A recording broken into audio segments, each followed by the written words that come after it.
kita tuh dari Universitas Pendidikan orang kuliah, kamu tahu kan? Nah, jadi kebetulan kita ada tugas agama. Tugas agamanya ngajarin anak SD tentang agama Kristen. Kamu agama Kristen? Iya. Nah, boleh ini kita mau ngajak kamu sebentar ya. Berarti gitu kamu ke kelas boleh. Di sini. Nah, sebelumnya kamu tahu gak Alkitab itu apa? Menurut kamu apa Alkitab? Gak apa-apa? Ya, apa menurut kamu Alkitab? Atau Alkitab itu sebagai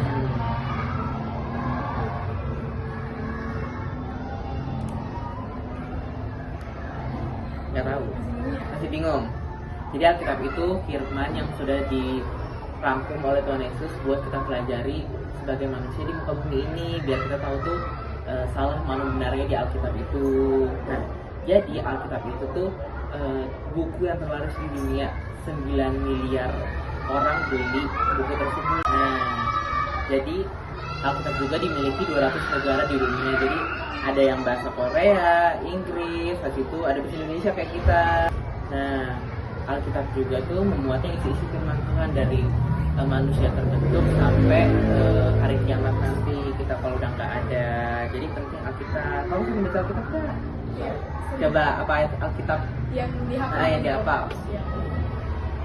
Buat Natal nih, buat Natal kan ada liturgi nanti. Ya. Kamu ikut Natal gak? Ayo apa dah? Ya apa? Yang kamu tahu tentang Alkitab apa? Isinya atau mungkin orang-orangnya? Iya, tokoh-tokohnya, Tokoh-tokohnya. nabi-nabinya, nabi-nabinya gitu.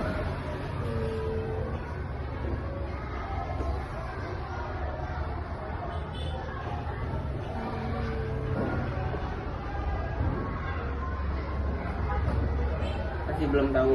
Belum tahu. Kamu gereja di mana? Kamu gereja di mana? KBP? Kamu juga KBP. Akhirnya kita Batak dong. Kamu marga apa? Manulang. Aku Manurung.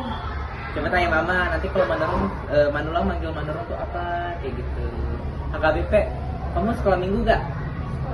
Coba lagu sekolah minggu yang hafal apa? Belum. Belum hafal. Terus ngikut mama di gereja dewasa? Sekolah minggu ya? Enggak, gereja dewasa. Oke. Nanti rajin-rajin ikut sekolah minggu ya. Biar tahu, biar paham gitu isi Alkitab. Boleh dilanjut sama Kakak Krisna tentang Alkitab atau cerita tentang Alkitab salah satunya. Jadi Alkitab itu ada 2 bagian. Kamu tahu nggak 2 bagian itu apa? Perjanjian Lama. Nah, betul. Jadi di perjanjian lama itu di situ ada tentang penciptaan, terus tentang kejatuhan manusia dalam dosa. Pertama kalinya manusia berbuat dosa itu di perjanjian Lama. Ya. Kamu tahu nggak kenapa manusia bisa jatuh ke dalam dosa? Karena ulah siapa? Iblis. Betul, lah iblis. Kenapa iblisnya?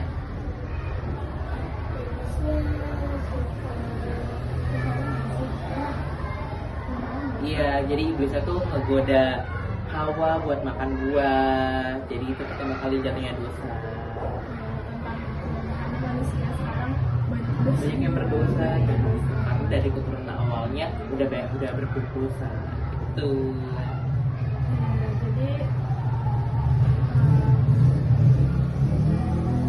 Kalau kamu tahu kan kisah Yunus dimakan ikan? Nah, ya, yang basic. itu yang si Daniel di lubang singa. Tahu nggak nyanyi Daniel? 5 roti dan 2 ikan. Tahu nggak? Nggak tahu. Apa lagi ya? Taunya cuma Hawa doang, Hawa dan Adam. Ya, kayak gitu. Pelajari ya, makanya kita sebagai manusia yang keturunan Adam nggak boleh berbuat dosa. Oke, jangan berbuat dosa, jangan nakal di sekolah. Sering nakal nggak di sekolah? Iya. Jadi di Alkitab itu banyak pesan-pesan sama kita sebagai manusia. Misalnya jangan lawan sama orang tua gitu. Terus kita juga nanti kan ada akhir zaman gitu, jadi di Alkitab itu udah disusun semua. Jadi Alkitab itu pesan-pesan Tuhan Yesus atau juga nabi-nabi untuk kita manusia. Jadi sering kita belajar atau membaca Sering baca Alkitab, isinya kebaikan. Jadi nanti kalau kamu baca Alkitab sering-sering, misalnya dari SD, SMP, SMA sampai kuliah, kamu baca nanti kamu paham kayak isi Alkitab tuh ada yang berbuat baik. Jadi kita tuh jangan terlalu berbuat jahat. Nanti kamu bisa ngebedain tuh mana baik, mana yang jahat. Gitu. Biar nanti terhindar dari dosa. Nanti kalau dosa, kamu masuk surga. Masuk neraka kalau berbuat dosa. Jadi harus selalu berbuat baik sama teman, guru, orang tua, sama orang gak dikenal juga harus berbuat baik. Gak boleh yang dikenal doang. Jadi nanti biar dapat pahala lah istilahnya kayak gitu. Nanti kamu jadi masuk surga gitu. Kita juga harus menghargai agama yang lain gitu. Kalau misalnya mereka kan belajar agama, nah kamu kan nggak ada guru agamanya ya, kamu bisa ada. Kamu ada guru agamanya? Nggak ada. Ada. Sama siapa? Itu siapa?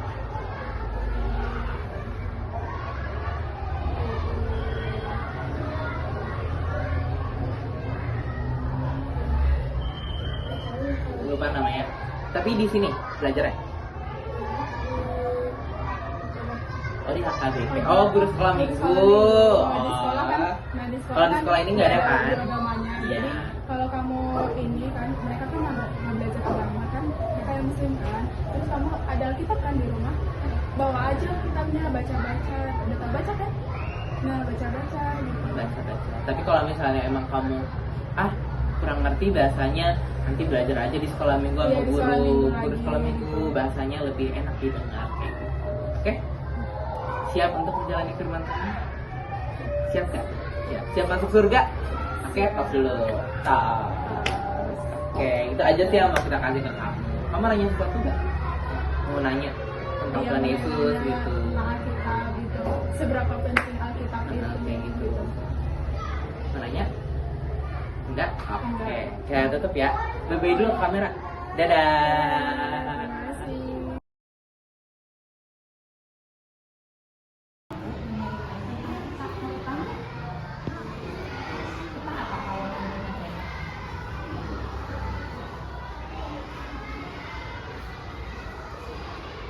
Jakarta Karir, bener gak? Bener ya. Nah, kalau di sini pesan pertama itu berupa Alkitab. Novendra atau Alkitab kan? Tahu ya? Novendra udah pernah baca Alkitab belum? Dengar atau dari mama, dari pendeta pernah nggak? Dari pendeta. Novendra pernah dengar dari Alkitab tuh nyeritain tentang apa? Lupa. Nih, kalau kakak kasih tahu, jadi di Alkitab itu ngejelasin tentang kebaikan. Oh nggak? Contohnya coba apa yang mungkin nggak tahu kalau itu halnya baik. Bantuin mama. Itu kebaikan bukan? Kebaikan. Contoh apa lagi? Nggak pernah ngelakuin kebaikan apa? Bantu orang tua. Contohnya apa? Cuci piring. Oh benar, bagus dong. Nanti bisa cuci piring. Nah, kalau di peta itu kan biasanya ada harta karun. Harta karunnya apa biasanya?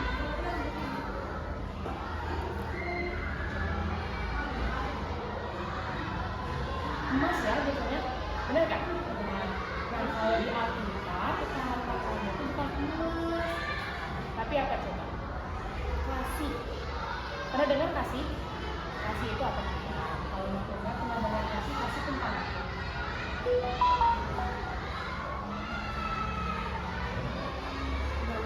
Udah lupa. Kalau Novendra berarti saya nggak sama mama. Berarti itu kan kasih. Novendra lihat Alkitab itu bentuknya apa sih? Tas ya? Betul? Nah, dulu itu dulu itu pernah dibikin dari batu. Tapi di batu itu susah cara nulisnya. Sebelum di kertas pernah ditulis di batu. Pernah kepikiran nggak sama Novendra? Pernah kepikiran nggak? Enggak ya, kaget ya. Nah, dulu tuh pernah ditulis di batu. Palu pahat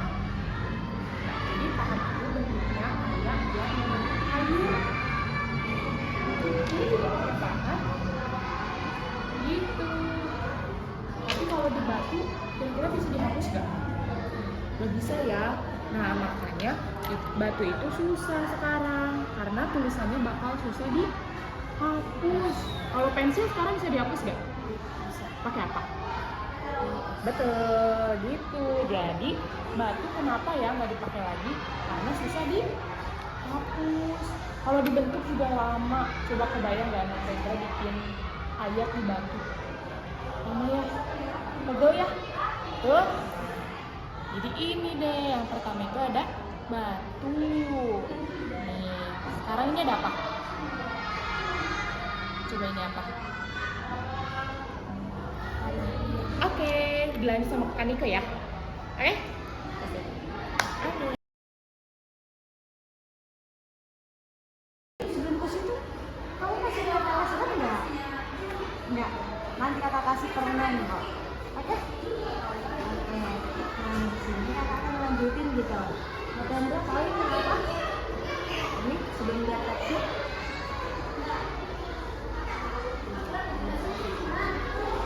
Pintar sekali, betul sekali. Ini adalah tanah liat. Nah, di zaman dulu itu, kalau misalnya Novendra ingat sama materi sebelumnya, ya gimana kan nulis Alkitab ya. Nah, Alkitab itu adalah kitab suci orang. Pinter banget kamu, udah diajarin kasih. Ya, tadi dijelasin sama kakak Stella bahwasanya kasih itu. Nah, contoh kasih tadi apa sih? Wah, kamu pinter banget, oh my god. Iya benar sekali. Kamu kasih itu adalah salah satunya contohnya menyayangi orang tua, boleh menyayangi teman, mengasihi. Oke. Nah, oke, mudah untuk diukir. Benar sekali. Dilihat dari tanah liat ini sangat mudah diukir. Kenapa sih mudah diukir, Kak? Karena tanah liat, Mbak Pendra pernah pegang tanah liat nggak? Nah, di tanah liat itu kan agak basah gitu ya, nggak kering. Jadi Mbak Pendra bisa ngukir di situ, boleh pakai kayu kan? Nah, betul. Nah, di situ kita bisa lihat begitu Tuhan menciptakan manusia. Tuhan yang menciptakan kita. Mbak Pendra tahu Tuhan menciptakan manusia kan? Dia yang pertama kali menciptakan siapa? Mbak Pendra tahu?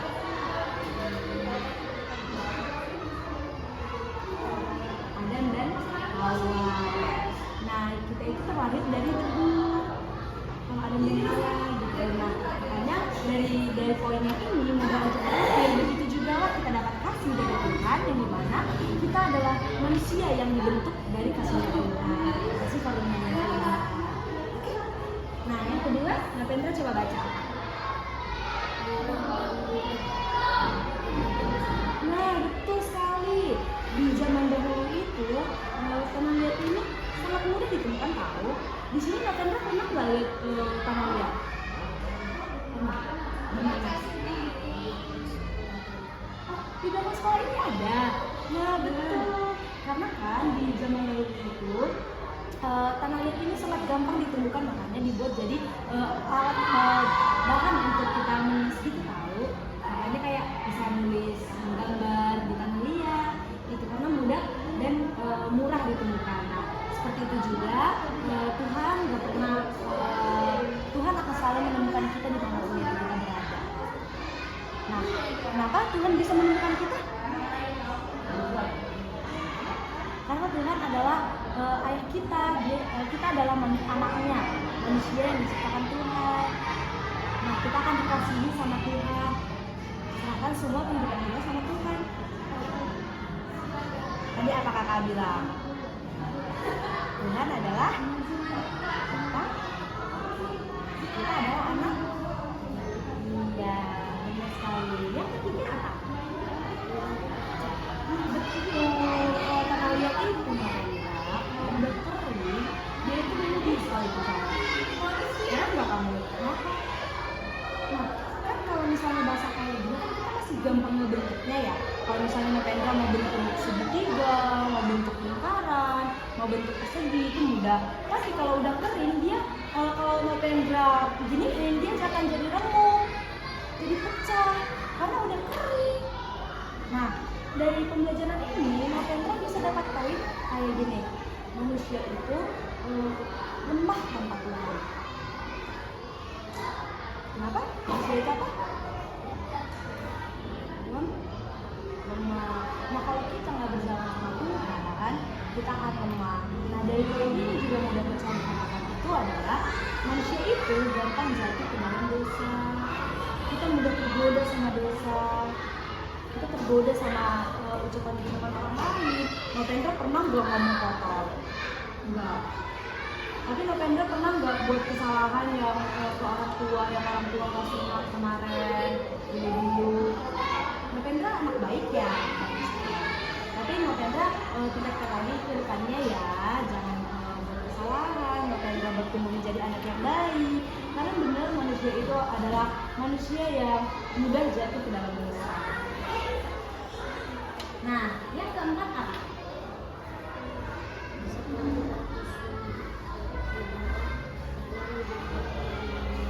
Nah, kayak tadi Kakak Stella jelasin kan, kalau batu itu cukup berat pasti ya.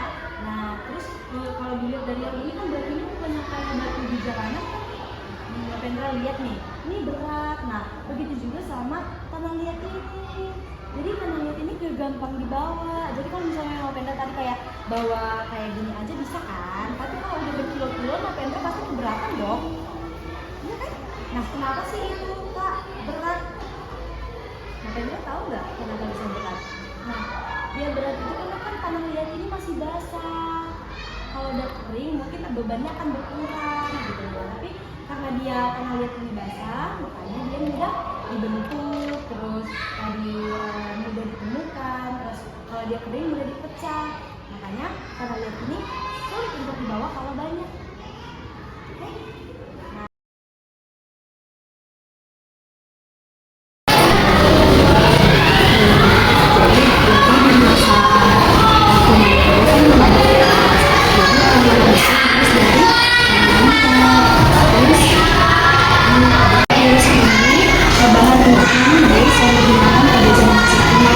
Jadi jauh sebelum kita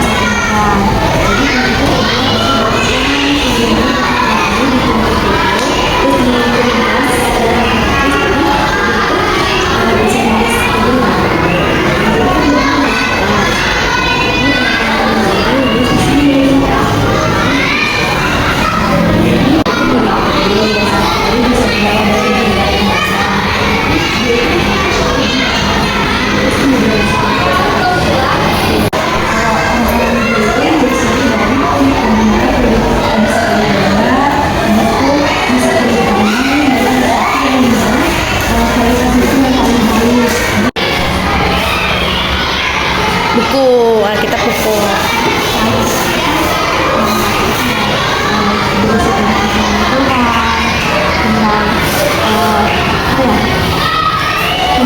Isi hatinya Tuhan. Menurut kamu Alkitab itu berasal dari Tuhan atau bukan? Iya dong. Berasal dari Tuhan. Karena Isinya tentang kasih gitu, perkataan Tuhan. itu yang berasal dari Tuhan yang percaya sebagai firman Allah yang artinya berisi pesan, ajaran dan petunjuk dari Allah untuk manusia. Jadi Alkitab itu adalah ajaran-ajaran Tuhan yang disampaikan kepada kita. Lalu jadi menulis jadi Allah itu menulis secara tapi Allah menginspirasi atau memberikan kepada orang-orang yang mencintai Nabi seperti Rasul dan pengikut Yesus. Jadi mereka itu menuliskan apa yang Allah ingin ajarkan gitu. Jadi kamu tahu nggak? Udah ngerti? Apa kamu tahu?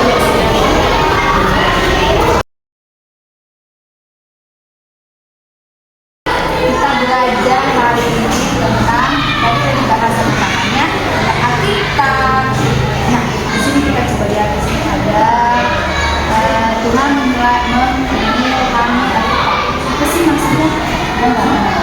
Tahu? Artinya dalam Alkitab itu ditulis tentang Tuhan. Terus Alkitab itu bukan ditulis apa ya? Bukan emang ditulis sama manusia, tapi isinya itu berasal daripada Tuhan. Jadi yang menjelaskan tentang apa sih yang harus ada dalam Alkitab itu yang isi siapa? Siapa dia namanya? Siapa namanya? Tuhan Yesus. Tetapi buat terus Tuhan yang memberikan pesannya untuk ditulis penulisnya. Kenapa sih? Ada berapa orang coba yang menulis Alkitab? 1, 2, 3, ada banyak. Ya kan? Ada banyak yang menulis Alkitab. Ada 40 orang. Berapa? Betul, 40 orang. Nah, Tuhan Yesus menurut mereka itu biasanya dulu disebutnya apa? Murid-murid Tuhan. Betul, murid Yesus. Pinter. Kamu aktif ya di sekolah minggu ya? Oke. Apa sih yang membuat Alkitab berbeda dengan buku lain? Novel bawa buku nggak? Apa bedanya Alkitab sama buku novel? Kalau Alkitab buat dibaca, kalau buku novel buat di? Betul. Nah, yang paling membedakan mereka itu kalau Alkitab kan isinya kayak tentang Tuhan, tentang istilah Tuhan, tentang kebaikan, terus mengajarkan kita juga buat apa? Dan melakukan hal-hal. Nah, itu sekali. Jadi kalau novel lagi bingung, terus nggak tahu harus gimana sih cara berbuat baik, kita baca Alkitab. Betul sekali, pintar, good job. Oke, terus fakta menakjubkan tentang Alkitab. Kalian tahu nggak kalau ternyata Alkitab itu udah ada dari 1600 tahun yang lalu. Hebat kan? Coba ini udah tahun berapa? Sekarang novel berapa tahun? 8 tahun. Ini novel 8 tahun. Alkitab udah ada dari 1600 tahun yang lalu. Udah lama banget. Sampai kakek dulu kita yang gimana? Terus, nah yang tadi kakak bilang, Alkitab ada berapa orang penulisnya? Betul, pinter deh. Nah, jadi Alkitab ini juga selain mengajarkan kita tentang kebaikan, cara berbuat baik, ternyata Alkitab itu memberikan kita pengetahuan. Kenapa kita diberikan pengetahuan lewat Alkitab? Lewat Alkitab, ternyata misalnya pernah dengar tentang Batranu nggak? Batranu, kapal yang gede banget itu loh, pernah? Itu dia. Nah, Batranu, gara-gara Batranu ini ada ilmuwan atau seorang penemu yang namanya Isambard Kabrune.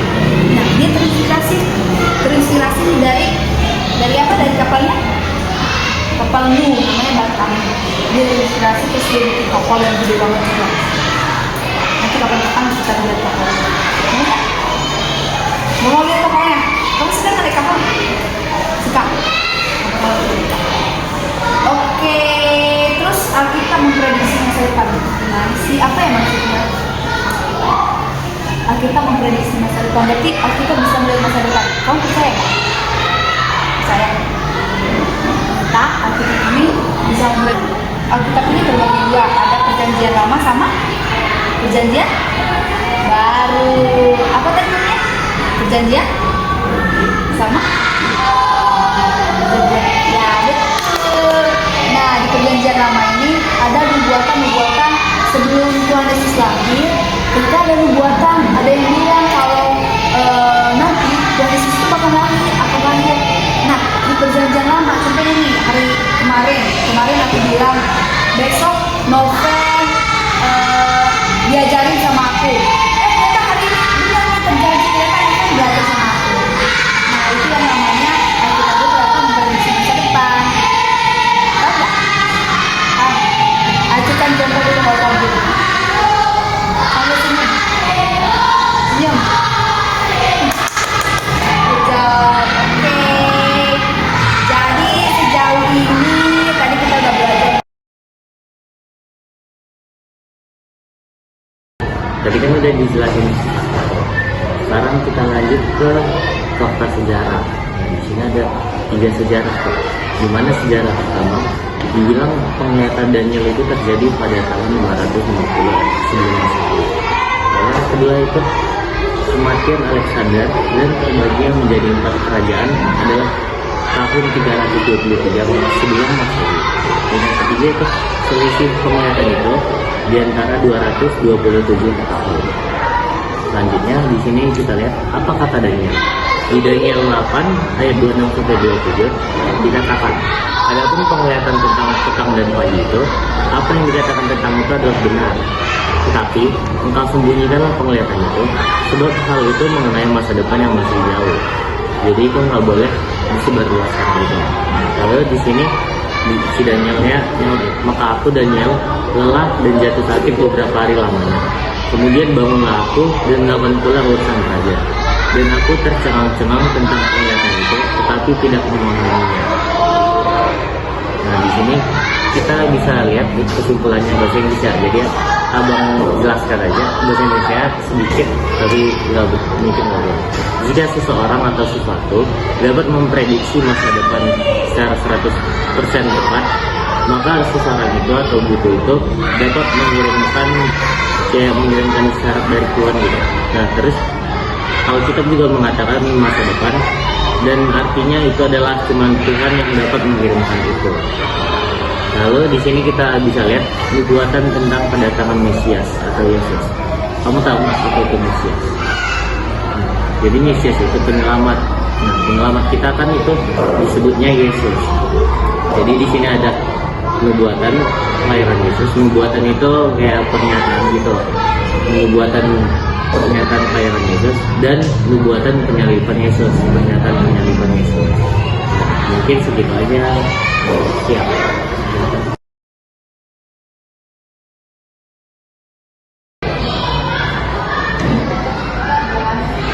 Tadi siapa namanya?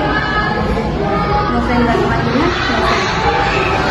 Jadi aku ngajarin nih tentang, tadi kan udah dijelasin ya Alkitab memprediksi masa depan. Lanjut ke nubuat tentang Tirus. Nah, di Alkitab itu ada cerita nubuat tentang Tirus. Tahu nggak Tirus itu apa? Ya, dijelasin. Jadi dahulu kala itu ada kota besar namanya kota Tirus. Nah, kota ini itu seperti istana raksasa, istananya gede banget.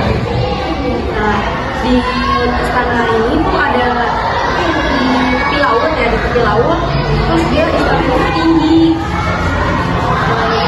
Jadi orang-orang yang lewat tuh bilang kayak, kota ini tinggi banget, ini keren banget gitu. Pasti kota ini aman gitu kan. Terus tapi Tuhan tuh kasih tahu ke Nabi Yeskiel kalau kota ini akan hancur gitu.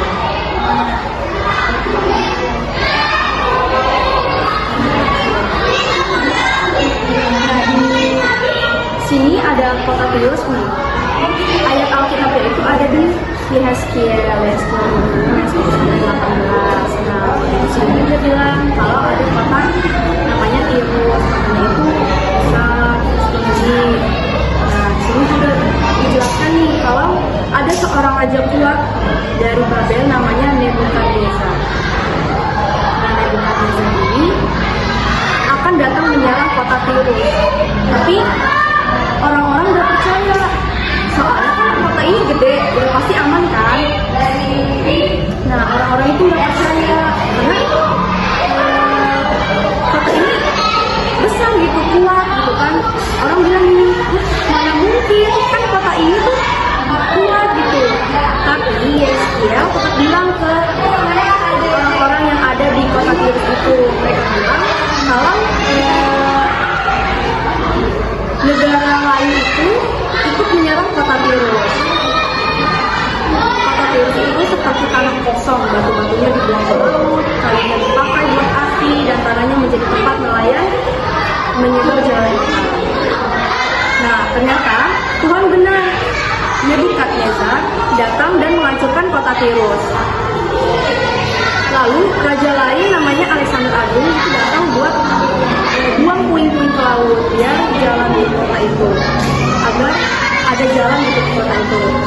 Nah sekarang kota Tirus itu menjadi pantai buat nelayan.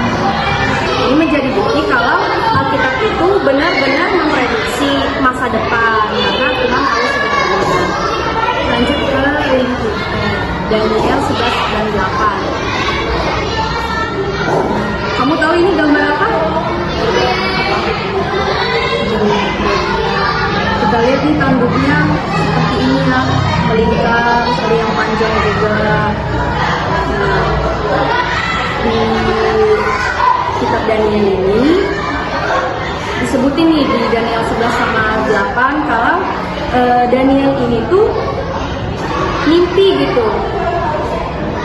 Nah, mimpinya itu tuh ada hewan-hewan dan tanduk panjang. Bisa dilihat ya hewan-hewannya, sampai tanduknya panjang juga kan. Nah, domba ini tuh seekor jantan. Domba ini tuh jantan. Semua langsung dong. Udah ngantuk ya? Iya, maaf ya. Lanjut. Nah, di sini tuh ada namanya domba Persia. Nah, ada seekor domba jantan yang besar dengan 2 tanduk. Nah, tanduknya itu satu lebih tinggi. Domba ini tuh seperti raja hebat dari kerajaan Media Persia yang dikuasai banyak tanah di timur. Domba ini tuh jalan-jalannya bebas gitu, jadi nggak ada yang berani melawan karena dia tuh serang, terus tanduknya juga tinggi gitu kan, kucing. Terus di mimpi Daniel juga ada kambing jantan yang cepat yang tiba-tiba muncul. Nah, kambing ini tuh punya tanduk yang super besar dan kuat di kepala. Dia larinya tuh cepat banget. Nah, sehingga kambing itu menangnya tuh gampang menang gitu, mudah menang.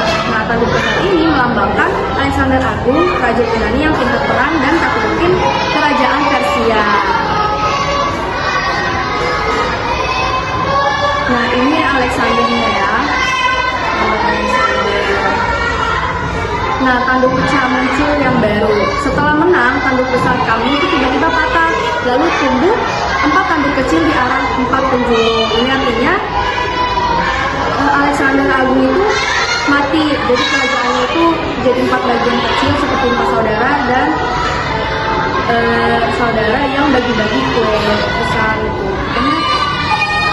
Si Alexander ini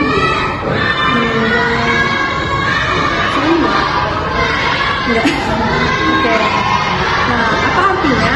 Jadi dari awal sampai ini menunjukkan nih bahwa kerajaan itu naik turun seperti permainan. Jadi ada yang kuat, ada yang lemah, kan ada yang gampang goyah, ada yang gampang jatuh gitu. Nah, cerita ini menunjukkan Tuhan tahu masa depan. Kerajaan kita naik turun seperti mainan. Ada yang kuat tapi jatuh dan ada yang jahat akhirnya dihukum. Nah, malaikat Gabriel jelasin ini ke Daniel sampai Daniel itu capek dan sakit karena terlalu hebat ceritanya. Jadi tapi Tuhan janji akhirnya ada bahagia dan keadilan. Gitu. Oke, sekian.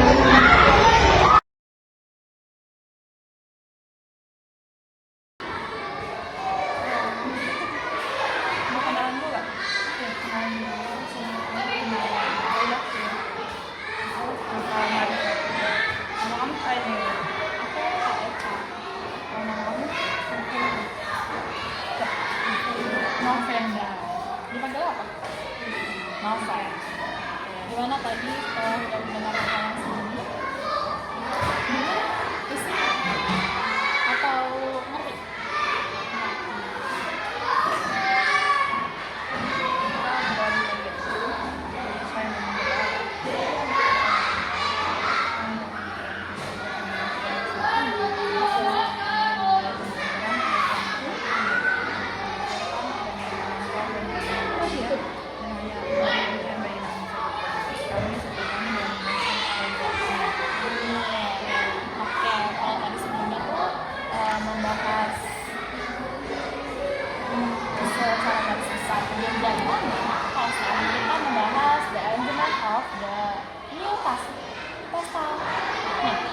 Jadi ini tuh artinya perjanjian baru. Kalau yang mau tahu perjanjian baru kayak gimana sih? Isinya apa aja?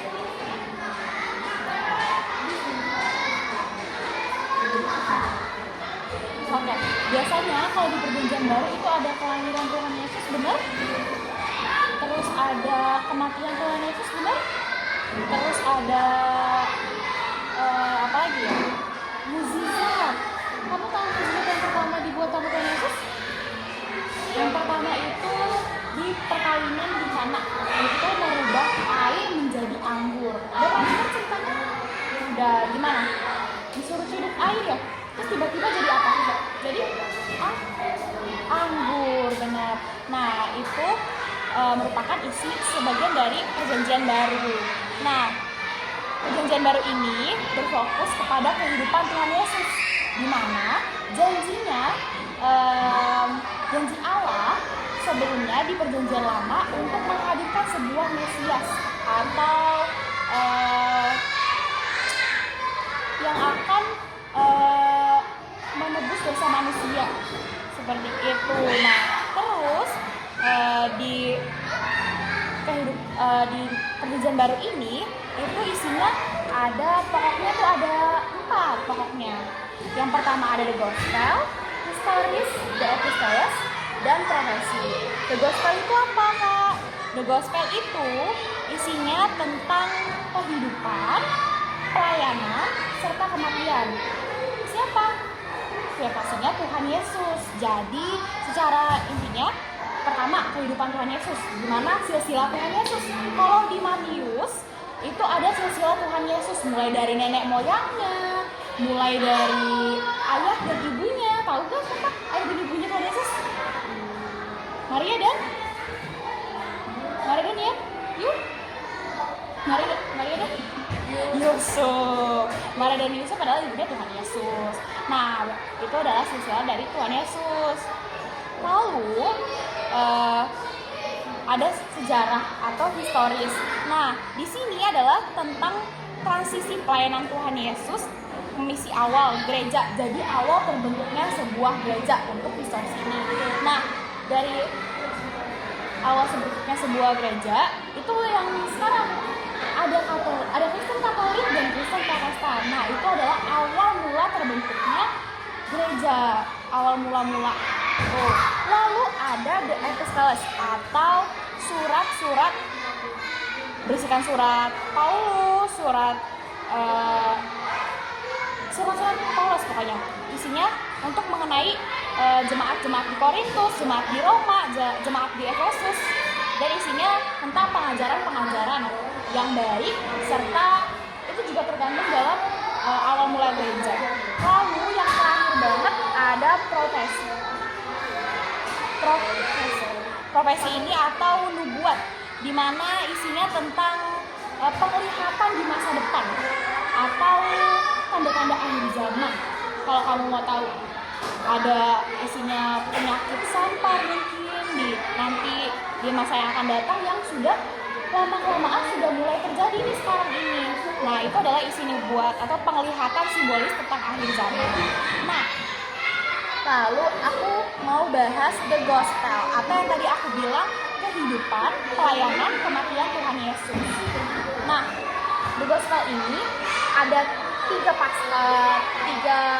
surat atau 3 kitab, yaitu Matius, Markus, Lukas, dan Yohanes. Nah, the gospel dalam Alkitab itu menceritakan tentang kabar baik Tuhan Yesus, di mana kematian, kebangkitannya, dan rencana keselamatan Allah bagi umat manusia. Nah, di mana Dia sebagai Sang Pencipta atau sebagai Tuhan dan Juru Selamat kita itu rela menjadi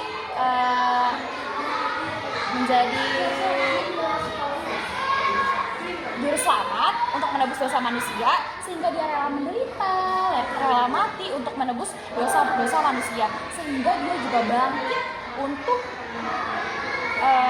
mengalahkan maut. Dia bangkit pada hari keberapa? 4.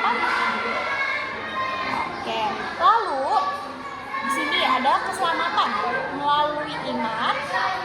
Kita kita kepada Yesus Kristus, manusia yang berdosa itu diampuni dan dibenarkan dan dinyatakan benar di hadapan Allah, bukan karena perbuatan baik, tapi karena anugerahnya.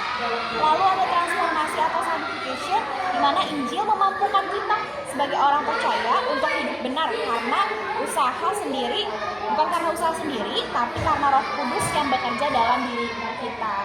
Nah, Roh Kudus sendiri dicurahkan untuk menolong kita, menentukan kita. Misalnya, kalau kamu berbuat jahat, kalau di hati enak gak? Enggak kan? Pasti ada yang ngingetin, gak boleh itu perbuatan jahat. Nah, itu adalah fungsi Roh Kudus. Terus kalau kamu ikut-ikut temen, karena temennya salah, pasti ada suka orang di hati kan? Iya, itu adalah pekerjaan penggatan Roh Kudus. Terus juga kalau kamu sedih, itu pasti ada Roh Kudus yang menghibur. Meskipun kelihatannya Tuhan nggak ada, tapi di dalam hati kita ada Roh Kudus yang selalu menghibur kita. Lalu ada kebangkitan dan harapan. Kebangkitan Yesus memberikan pengharapan akan kehidupan kekal dan kemenangan atas musuh, maut, serta ketakutan.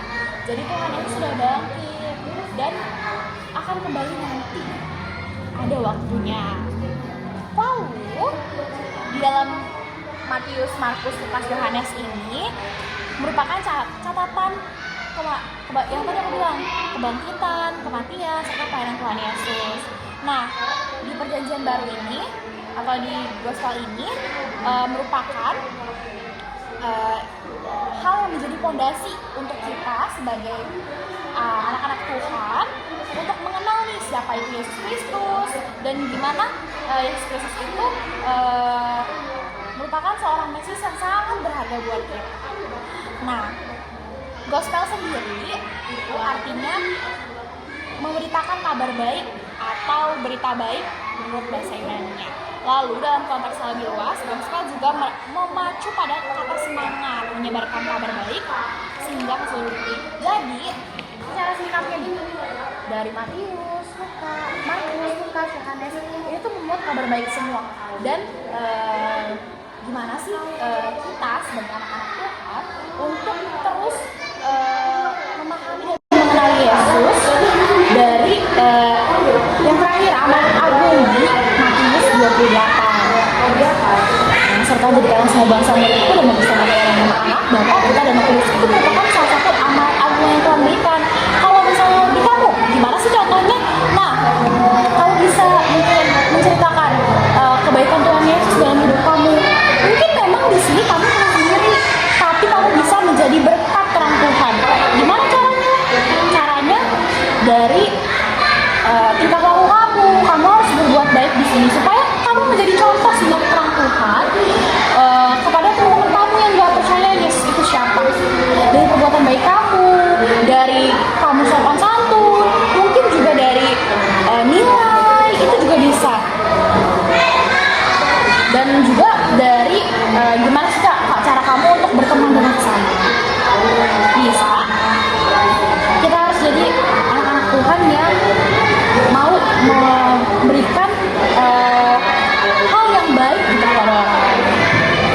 Coba kamu sebutin, kamu biasanya kalau misalnya ada temen yang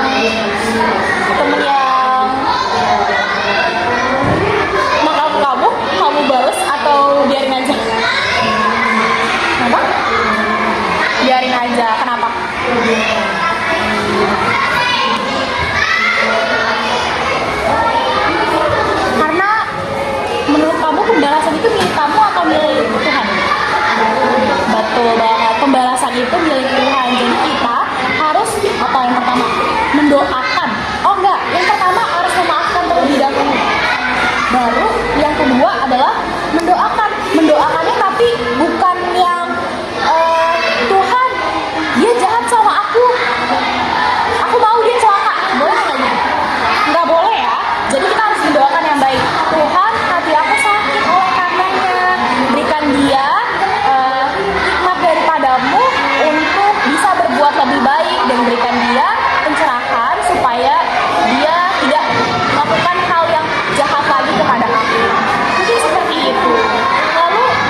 banyak orang mau dibaptiskan, akhirnya marahlah kekaisaran pada zaman itu. Akhirnya disuruhlah mereka itu untuk mencari atau membunuh orang-orang yang mengabarkan firman Tuhan. Salah satunya itu yang dibunuh di kisah ini yaitu Stefanus. Kalau kamu tahu, Stefanus itu meninggalnya dengan cara yang kejam, yaitu dilemparin batu. Sakit gak kalau lempar batu? Kan ini dilemparnya sampai dia mati. Tapi karena hal tersebut orang-orang jadi lebih percaya jadinya kalau misalnya kematiannya Stefanus itu enggak sia-sia. Nah, itu salah satu cerita dari kisah para rasul. Kan masih banyak cerita-cerita nabi-nabi yang lebih menarik lagi. Makanya kamu punya apa tuh ya? Bisa tuh baca di Alkitab kisah tentang nabi, atau bisa juga nonton di YouTube tentang kisah nabi ini dari Super. Nah, selanjutnya ini ada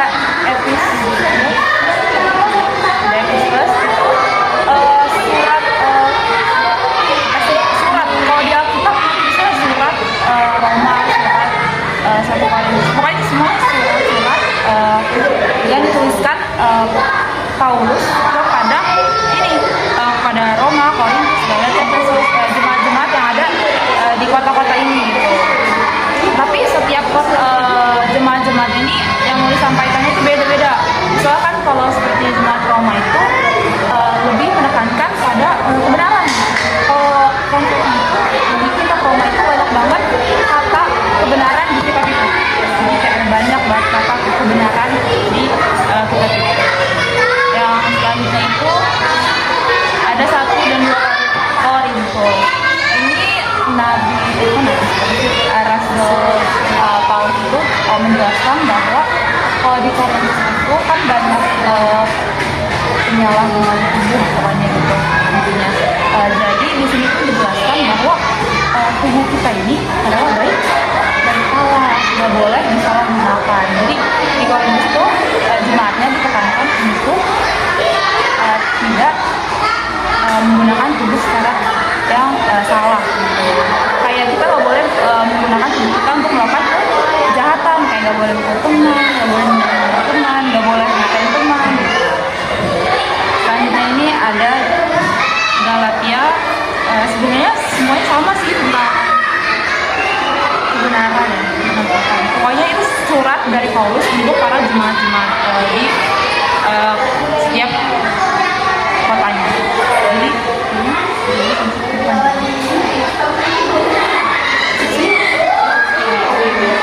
Gimana, ada yang mau ditanyain lagi? Cukup ya?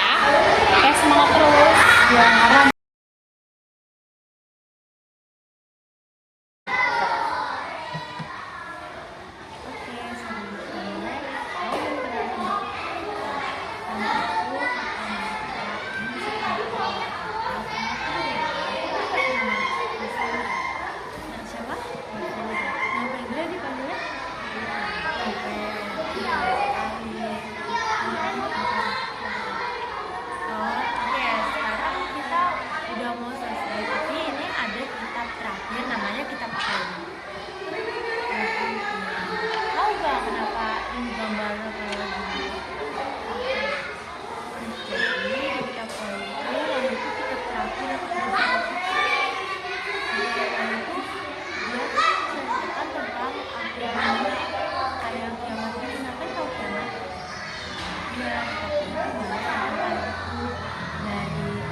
pakai bahasa bahasa dulu, bahasa Yunani.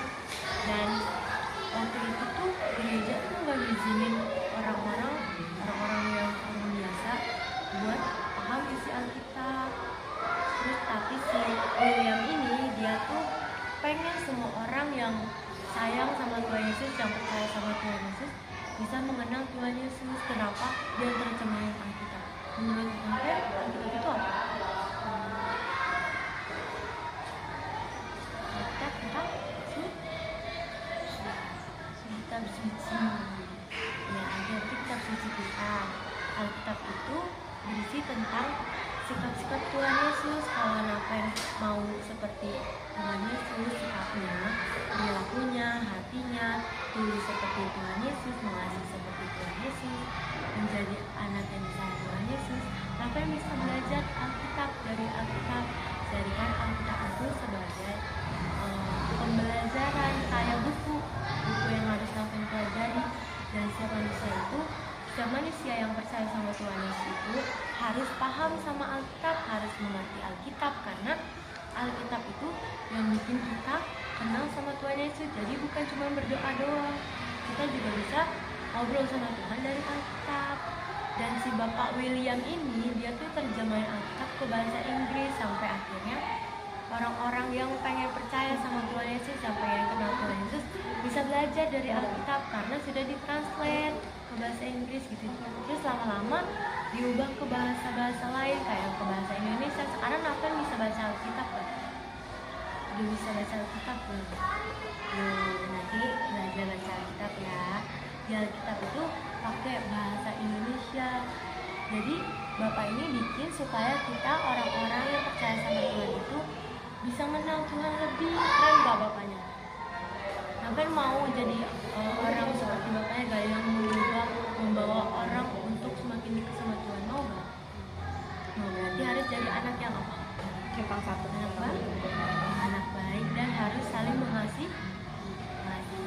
Terus terakhir, jadi Tuhan itu mencintai semua orang yang ada di dunia ini. Anaknya Yesus Kristus, Tuhan kita, mati di kayu salib untuk menebus dosa manusia yang dosanya banyak banget. Betul gak? Dosa manusia banyak kan? Nah, berbohong juga termasuk berdosa. Jadi kadang kita manusia itu melakukan dosa nggak sadar. Kadang kamu misalkan Napen marah nih, terus Napen dalam hati kesel banget, marah-marah gitu, waktu diomelin sama papa, itu termasuk dosa tahu. Karena dalam hati kita sudah marah-marah ke orang tua kita, walaupun tidak diucapkan dari mulut, tapi hati kita sedang dalam posisi marah. Cerita indah dari cinta tersebut hanya ada di Alkitab. Tuhan mau kita tuh paham kalau di Alkitab itu Tuhan itu kan mengasihi banget ya. Kayak kita yang manusia biasa aja, Tuhan Yesus mau mati di kayu salib buat menebus dosa manusia. Hanya cerita seperti itu yang ada di maksudnya di Alkitab, hanya menunjukkan, Alkitab itu menunjukkan bahwa cerita yang indah kayak gitu tuh cuma ada di Alkitab, nggak ada di cerita-cerita lain. Kayak di cerita buku dongeng nggak ada kan? Emang ada orang mau mati cuma buat orang yang nggak dikenal? Cuma di Alkitab, betul gak? Cuma Tuhan Yesus doang. Tuhan cukup mencintai kita sehingga Dia, Allah kita, memastikan kita mempunyai Alkitab. Apa Napen udah cukup mencintai Tuhan Yesus? Udah cukup belum? Udah mengasihi Tuhan Yesus banget belum menurut Napen? Belum. Berarti mulai sekarang harus semakin mencintai Tuhan Yesus ya? Iya, pembelajaran kita sudah selesai. Kita punya jajanan ini buat Napen. Nah, sebelum kita mengakhiri, ayo kita doa dulu ya. Dari tangannya kita berdoa. Tuhan, kami sudah selesai belajar Tuhan. Semoga materi yang diajarkan kakak bisa membuat Napen menjadi anak yang semakin baik, semakin dekat kepada Tuhan, dan semoga materi yang sudah dijelaskan bisa membekali Napen menjadi anak yang semakin sesuai dengan karakteristik Tuhan Yesus. Tuhan, dan juga Tuhan, terima kasih untuk segala berkat-Mu Tuhan Yesus. Terima kasih karena pada hari ini Napen dan juga kakak-kakak yang membawa materi masih bisa bertemu menyertai dimanapun Nafen dan juga kami para kakak-kakak berada Tuhan. Berkatilah Nafen selalu Tuhan, semoga Nafen menjadi anak yang berbakti, anak baik, anak yang memiliki kasih yang luas dan hati yang luas Tuhan. Berkati juga Nafen setelah ini akan pulang Tuhan, semoga Nafen sampai ke rumah dengan selamat dan bisa menjadi teladan bagi sesama umat Kristen dan juga jadi garam dan terang. Terima kasih Tuhan Yesus, kami sudah berdoa dan mengucap syukur. Amin. Yeay. Kapo mana jajannya nih?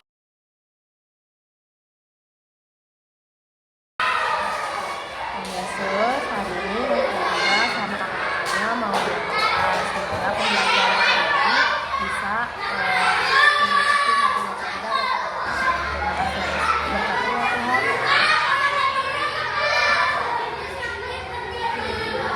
Kok diberikan pakai apa sih? Pokoknya kamu lagi bulan 12 itu apa?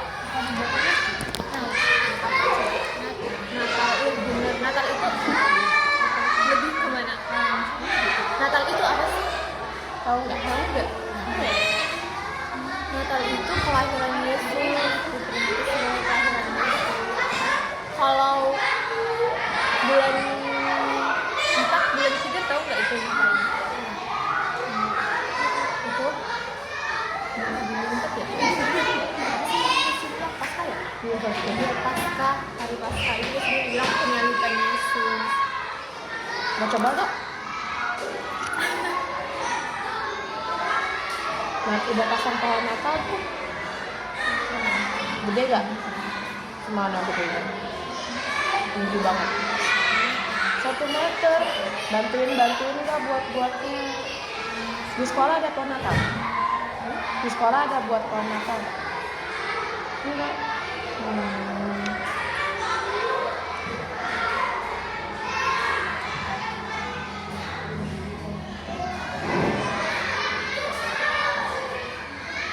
Kalau Kristen itu apa sih nama bukunya itu yang tafsirnya? Kalau Muslim kan itu Al-Quran. Kalau kita apa namanya?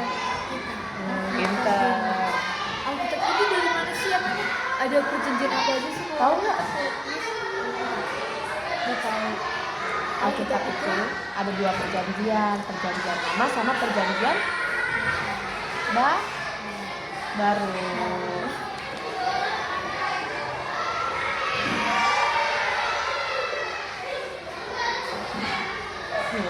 Di sini tuh kita bisa belajar gimana sih awal mulanya tuh ada perjanjian sama perjanjian baru. Nah, di perjanjian baru sendiri itu ada beberapa ayat-ayat Alkitab yang ada di Alkitab yang biasanya Frenda tuh sering baca juga. Terus di Alkitab itu tuh banyak banget naskah-naskahnya yang bisa dipelajarin juga, yang bisa dipahami juga. Nah, di Alkitab itu juga ada aturan-aturan yang nggak bisa seenak jidat juga buatnya, karena ada aturan-aturan cara membuat perjanjian lama ataupun perjanjian baru. Di sini tuh coba Anda baca apa kata-katanya.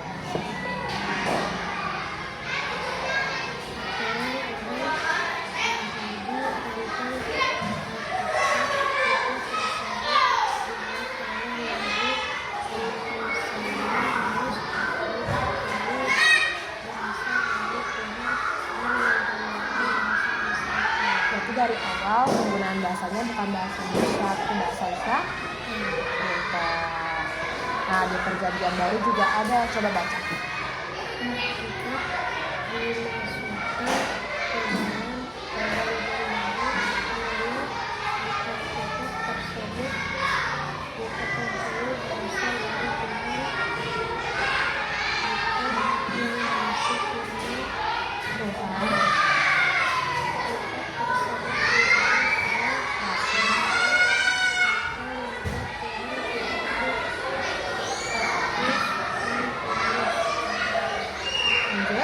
Kitab tersebut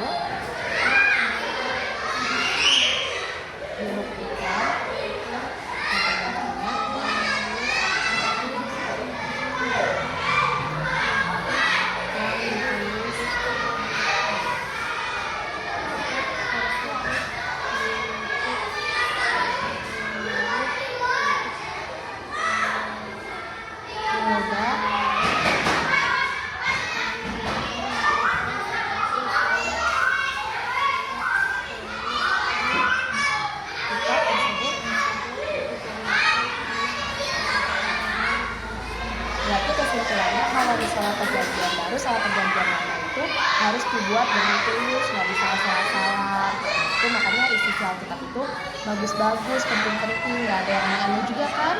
Terus yang ini kan ditanya, ada nggak sih masalah yang terjadi di Alkitab? Pernah nggak sih terjadi masalah atau enggak?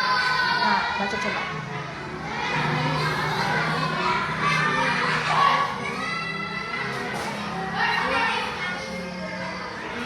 Ilhami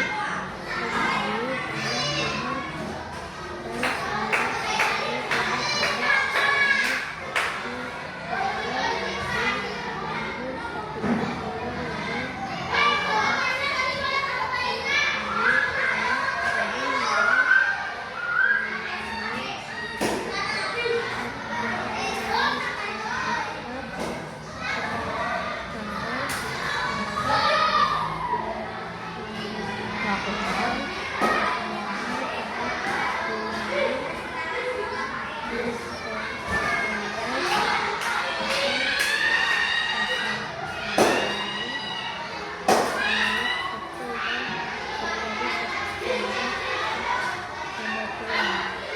jadi yang punya itu kalau di Alkitab itu nggak bakal mungkin ada yang salah. Kalau sampai di Alkitab itu isinya salah atau kemana-mana, berarti orang yang bikin Alkitab itu nggak ada imannya ke Tuhan. Berarti dia bukan orang Kristen, karena nggak mungkin ada salah-salahnya. Makanya kalau misalnya nih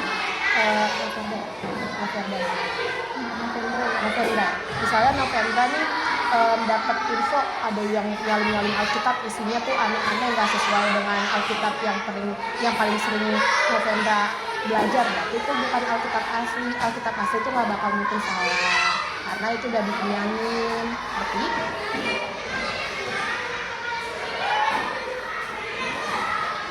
ya, nanti selanjutnya diajarin sama kakak-kakak yang sebelah ya.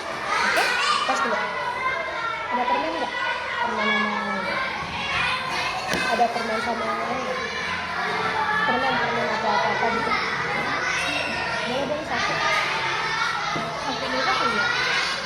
Sampai ke ini. Nanti lanjut besok. Udah kan sampai makan. Dari aku sama kakaknya. Nah, udah kan? Iya. Nanti lanjutannya sama kakaknya ya. Berarti di sini sampai sini 46.